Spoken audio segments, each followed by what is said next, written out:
Healing Her Heart by Laura Scott. Chapter 2. Larissa finished off the rest of her 12-hour night shift, grateful when the steady stream of patients slowed to a mere trickle. Between her deep concerns over Annie Hinkle and her ridiculous awareness of Gabe, she was physically and mentally exhausted. Outside, she paused to stare in awe at the rising sun sliding up the horizon in the east. The beautiful sight helped restore her sense of peace. Church services would be nice, too. Even though it was Saturday, she knew Crystal Lake Church always held an early morning service. She slid into her car and headed in the direction of the small, beautiful, white church steeple clearly visible between the leaves of the trees. She was glad it was Memorial Day weekend, as she had the next 2 days off before she had to return to work. As painful as the 12-hour shifts were to endure, the extra days off were wonderful. At the stoplight, she yawned so wide her jaw popped. Her eyelids became unbearably heavy, and she pried her eyes open with an effort. Maybe it was better to forego church services and head home, since she was likely to fall asleep anyway. Her apartment was only a few miles away. Thankfully, she made it home without a problem. Inside, she set her alarm to go off in 5 hours, so she could try to get back on a day shift schedule. The worst part about working nights was switching back to day shifts on her days off. When her alarm blared 5 hours later, she groaned and staggered over to shut it off. Every cell in her body craved more sleep, but she forced herself to stay upright. A cup of coffee and a light breakfast helped clear away the lingering fog hovering along the edges of her mind. She stared outside at the bright sunlight. What she needed was a good rush of adrenaline. She tugged her running gear on, pulled her wavy hair back into a ponytail to keep it off her neck. A visor helped block the harsh rays from his sun as she headed outside. The first half-mile was the hardest, but once she hit her stride and wound her way along the jogging trail, shaded by towering trees, she felt every one of her muscles relax into an exhilarating rhythm.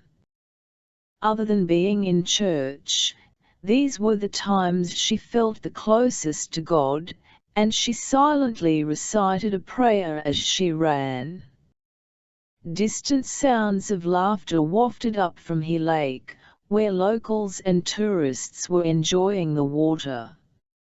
She lived in a small apartment building outside of town without direct access to the lake, although buying a small house on the water was one of her goals.